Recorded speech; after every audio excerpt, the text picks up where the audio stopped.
जय जगन्नाथ। जय श्री कृष्ण। रात्रिर अंधकार को दूर करने पाई जेमती सूर्यंकर प्रकाश निहाती भाव जरूरी, सेमती आम जीवनर अंधकार को दूर करने पाई भगवान श्रीकृष्णकर बाणी व श्रीमद् भगवत गीतार बाणी नितांत आवश्यक। तो चलतु जानिबा किछि श्रीकृष्ण को बाणी।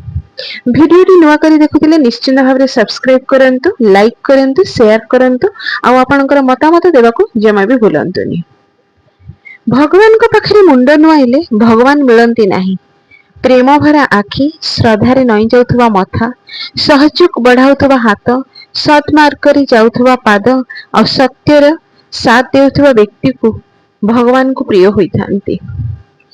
चेहरा सुंदर हेबा जरूरी नुहे, बाणी सुंदर हेबा जरूरी।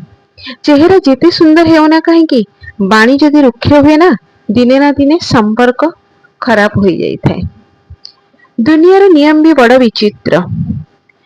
लोक तुमको जतिकी बुझी पारिबेनी ताठारु अधिक तुमर खराब गुण बा अवगुण बाहर करथिबे। समय, शरीर, संपत्ति साथ देउ बा न देउ, स्वभाव, भल संपर्क, सत्य सब बड़े साथ दे थाए। जो व्यक्ति एकुटिया कांदी पारे, निज दुख को दुनिया ठारू लुचाई पारे, से व्यक्ति दुनियार सबुठार शक्तिशाली होई थाए। कहार प्रशंसा जेते करंतु ना कहीं कहार अपमान करला पूर्वरु भावी चिंती करंतु। समय आसिले सुधमूल सहित सब मिल जाई थाए। निजको केवे भी भांगिबाकू दियंतुनी, कारण भांगी जाइथिबा घरर इटा को भी लोक माने नेबाकू पछांतीनी।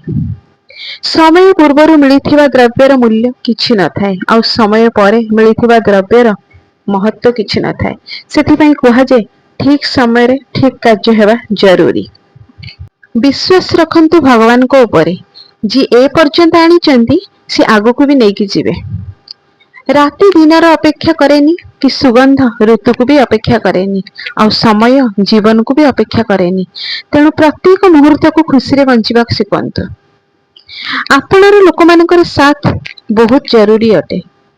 सुख समय रे ताहा बढ़ी जाइथे, आ दुख समय रे ताहा अभाव होई न थाए।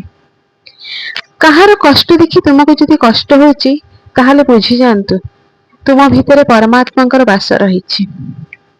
क्रोधरे कहिथिबा कथा एते विषाक्त हो जाइथे जे आपणकर हजार मीठा कथा भी किछि मूल्य न थाए। ना अधिका कहिबार अछि, ना दरकार ठू अधिक चुप रहिबार अछि। ठीक समय केवे आसी न थाए, ताको आनिबाकू पड़ी थाए निज चेष्टारे। केही हमर साथ नदेले चिंतित होंतु नाही। परमात्मा ठू बड़ साथी हमर केही भी होई न थांती।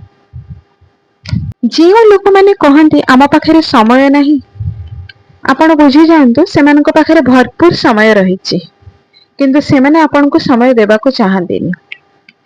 आमे जहार जेते चिंता करू सेही लोक माने ही आमको ठीक से बुझंती नाही।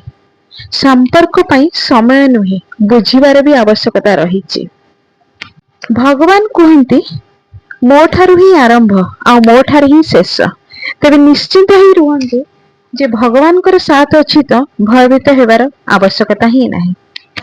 आजिर भिडियोटी आपण मानकू केमती लागिला निश्चिंत भाव में जणैबे। आपण मानकर मतामत निहाती जणैबे।